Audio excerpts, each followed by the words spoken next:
Alright, so this is the start of day 20, Friday afternoon, May 1st.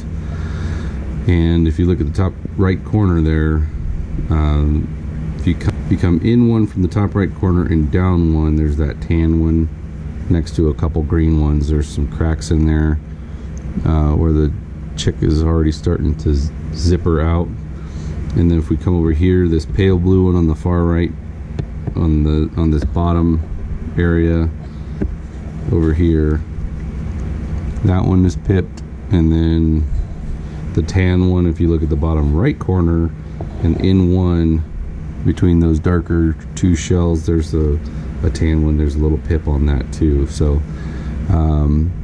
didn't get to catch any of that on camera. The one in the top right corner was pipped this morning, so during day 19, I guess. But I'm going to try to do some time lapse and video mix over the next day or so. Try to catch as much of this as I can so that you guys can see it firsthand.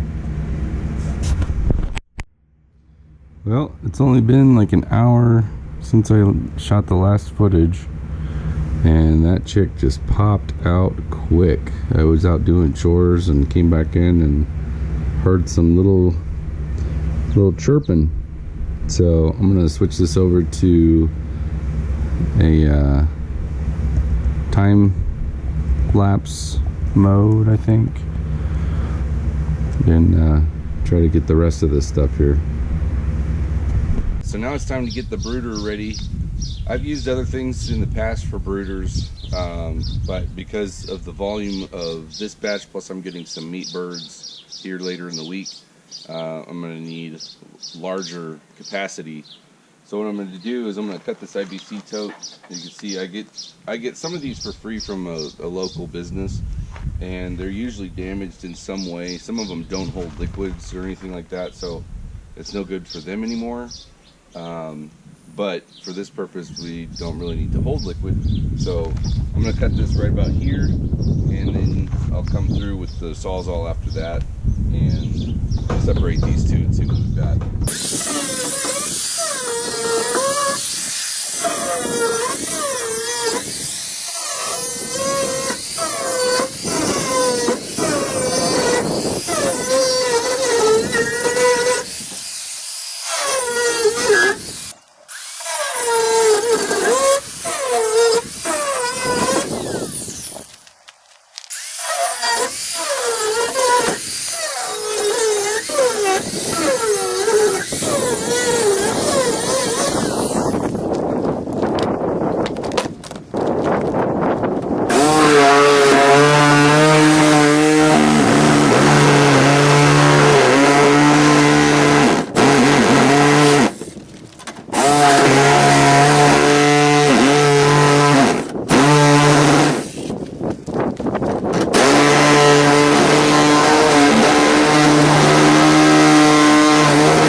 I apologize, I was trying to set up the next shot here and my cheap little stand busted, so I'm gonna have to shoot the rest of this here by hand.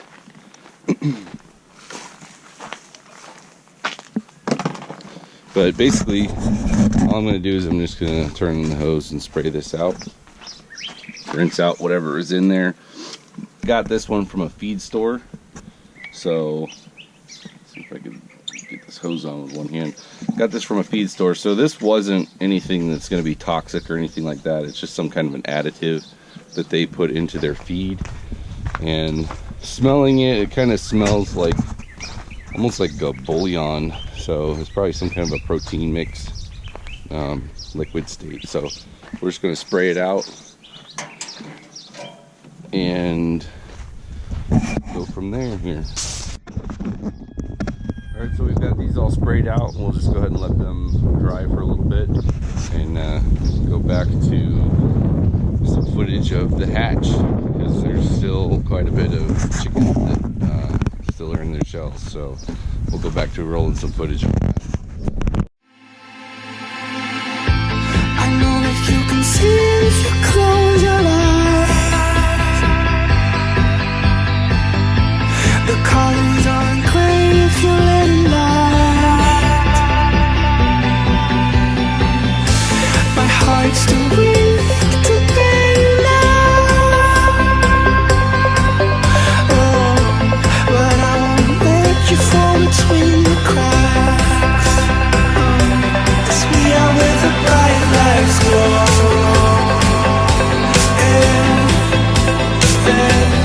We're right where the green grass grows. If only you could see it just around the back. I know that you could sense it if you close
your eyes. We are where the bright lights glow.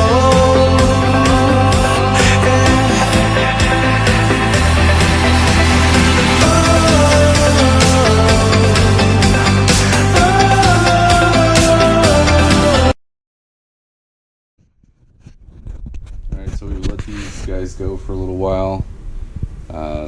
It's been, let's see, this is the third day that they've been hatching. So we've got at least one of them that's an older one that I need to get out of there. And I'll go ahead and make some room for the ones that are still hatching. There's a few of them that are kind of getting stuck in their shell, so I'm going to take a look at those too. But humidity is still 87%, which that should be plenty.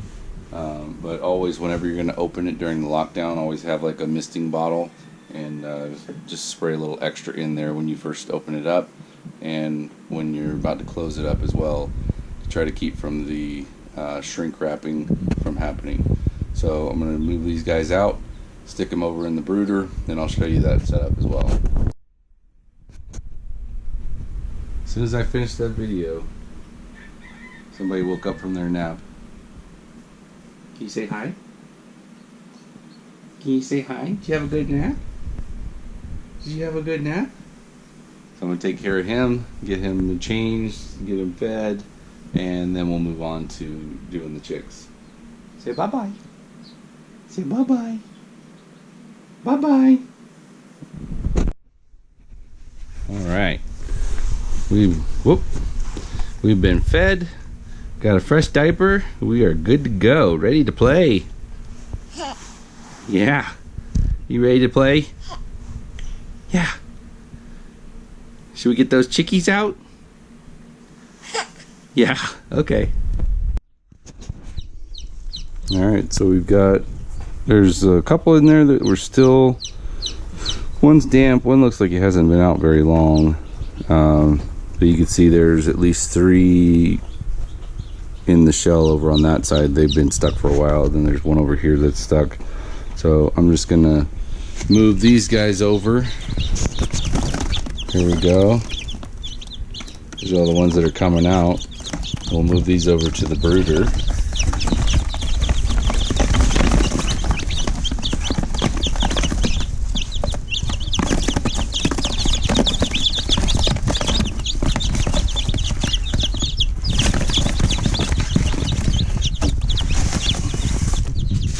So here's the brooder. What I've got set up is I showed you cut an IBC tote in half, and then put a heat lamp over in the corner there, and I've got just a wooden frame with some hardware mesh on top here. That's just to keep them from getting as much litter in their food and in the water.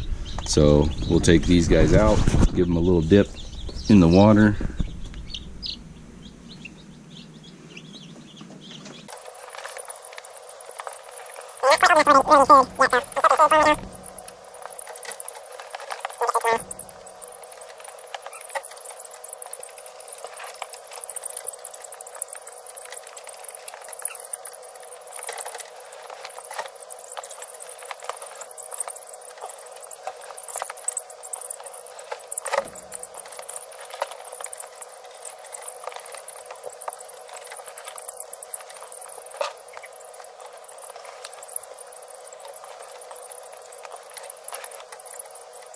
All right.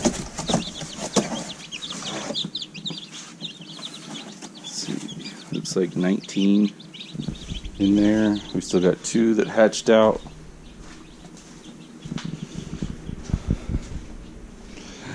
You like the sound of those chickies? You like the sound of those chickies? So we got humidity's already up to 72 again. So I'm gonna take these guys out, wrap them in a warm, damp washcloth, and see what's going on with them. See if they need any assistance. So here's a real good example. These 2 guys, they had started unzipping, but when they chose to take their break, they had their head tucked in underneath their wing and ended up suffocating. This little guy still alive, so I'm gonna work fast on this one, but he's almost broken out, but the membrane started to dry up around it. So I'm just gonna take, and you have to just take like a Q-tip or a paintbrush and some warm water and just basically rehydrate that membrane. You need to make sure that you are staying away from the mouth and the nose when you do that, because you don't want to drown this thing when you're trying to help it. So I'm going to get to that here real quick.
All right, so I opened these eggs up that didn't develop past the last few days. Most of these actually were very late to stop.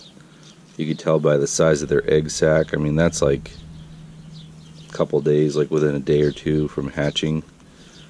And there's a couple that have larger egg sacs, so it's possible right when lockdown started, which what ended up happening was the outside temperature here really got hot. I mean, it was late April here, and we got into the high 90s, which is like way early in the year for that. And it was still cool in the evenings and at night. So because my house actually still doesn't have any kind of a central cooling or temperature control, I think what ended up happening was it was relying on the cooler exterior temperature to bring the temperature back down. And so I think the overall temperature of the incubator, I was struggling to keep it at the right level during the lockdown period. Didn't have any issue during incubation, so the first 18 days or whatever. And then on the 29th of April, which was what? I think it was a Wednesday. It started getting really hot, and that was right when I was switching over. But so all of these, like I said, these were all pretty well developed, with exception of this little guy right here. There's just a tiny little development that's more like a day 10 type. Let me get a close up here. That's more like a day 10, so that one stopped pretty early. But all these other guys, you can see, I mean, they're pretty much fully grown chicks. Just something happened in the last couple days to cause them to fail. So I don't know if that was environmental. Obviously we had quite a few hatch out, not as many as we'd like, but there was some kind of problem, it seems, right there toward the end. And these particular ones just weren't able to overcome the change in temperature, or it's possible that they were just weak genetically, because it seems like the ones that were with my cream leg bar were more problematic than the ones that I had with my breast. So the breast chickens, I think they hatched out somewhere around like 66%, maybe a little higher than that, and then the other ones were less than 50%. Like I set 24 of those, and only 9 of those hatched out, I think, if I did my math right. So maybe 10 of those did, because one of them, I'm not sure if it's going to make it or not. That was one I had to kind of help out of the shell. And then there's 2 of them that came out of the shell, but one of them still had the egg sac attached to it, and I don't think that one's going to make it. And then another one, which was also cream leg bar, they both were cream leg bar, it's not able to really use its feet all that well, so I don't think that one's going to make it either. And I had to, for the one that I'm not sure if it's going to make it, that one actually has an issue. Like it was drying out, and so I rehydrated it, and it jumped out of it cracked out of the shell on its own. But the down had all the membrane and everything stuck to it, so I gave it a bath. I tried to wash a lot of that stuff off of it, but the down was still kind of crunchy even when it was dry. So because it was dry, I went ahead and moved it over to the brooder and put it under the heat lamp, and that way it also wasn't going to step on that egg sac in case that other one was going to be able to reabsorb that. So give the best chance for both of them to come out of there. So we'll see Today's Tuesday, so it's the day after I pulled those out of the incubator and put them into the brooder. We'll see when I get home if they're all still alive, and they'll live. I mean, even if there's problems with them, unfortunately, they'll live for 2-3 days because they're still feeding on the yolk sac. But if they're unable to walk or whatever, then it probably would have been just better off for them to die in the shell. As sad as that is, I mean, that's the worst part about all this is you follow these eggs. I mean, it's only a 2 or 3 week process, so it's relatively quick, but because of that, I think it kind of snowballs really fast. You get excited, and or at least I get excited, and I still love to see chicks hatch out. I don't know that it'll ever get old to me, but it's just amazing to me that what you could have for breakfast one day in 3 weeks can turn into a live chicken, and they just have a really amazing life cycle. I mean, all life is amazing in that sense, but how fast they develop, and how they come out of their shell, and how they're continuing to develop outside of the shell. So definitely being born for a chicken is the hardest thing it ever has to do, and the rest is pretty much a cakewalk as far as that goes. So anyway, I hope you guys enjoyed this video. It was very difficult for me to make as far as like getting all the footage and everything like that, and as you could tell, the house is not done, so there's still a lot of housework that I'm working on the kitchen. Hopefully this week I'll be able to get the cabinets put up, and if you're following the overall channel and not just the hatch videos here, stay tuned for that, and I'll try to get some footage of putting the cabinets up and kind of the evolution of the house as it continues. It's been 2 years, and I've pretty much, at this point, I would say I've probably about 85% rebuilt this house. By the time we're done with it, it'll probably be like a 95% rebuild. So there's a lot of finishing work that still needs to be done. Obviously, like I said, we don't have the central system, whether it be cooling or heating. And the idea is we're going to put the ceiling mini split system in there. And so there's a couple things that are kind of needing to be done before that gets done. But I thought I had a little bit more time because usually it doesn't get real hot until late May and going into June.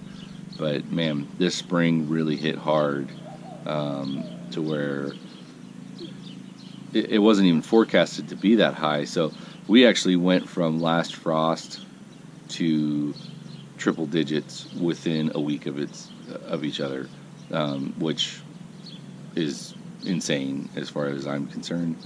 But it's supposed to cool off here for a little bit in May, and I say cool off, it's gonna be high 80s still, or low 90s or whatever, but not that high spike. So it's kind of an inopportune time for what I'm working with, but next year should have temperature control and can put them in a better environment to be able to hatch out. And so always trying to improve, always trying to make things better.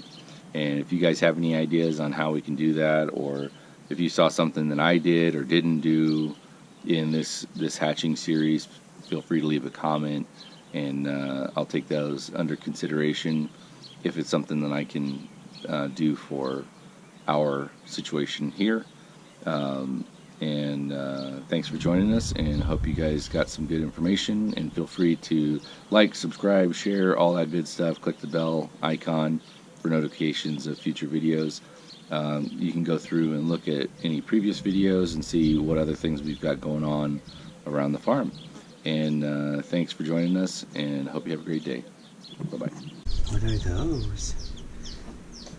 Huh?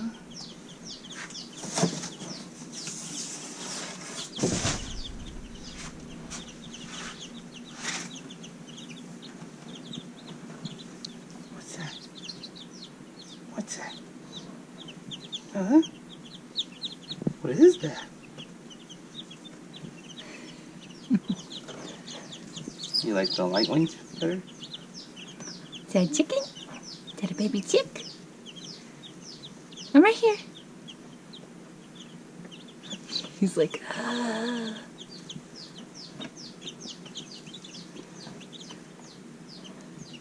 So many of them. Ooh. Asher. Those baby chicks? Huh? Are those baby chicks?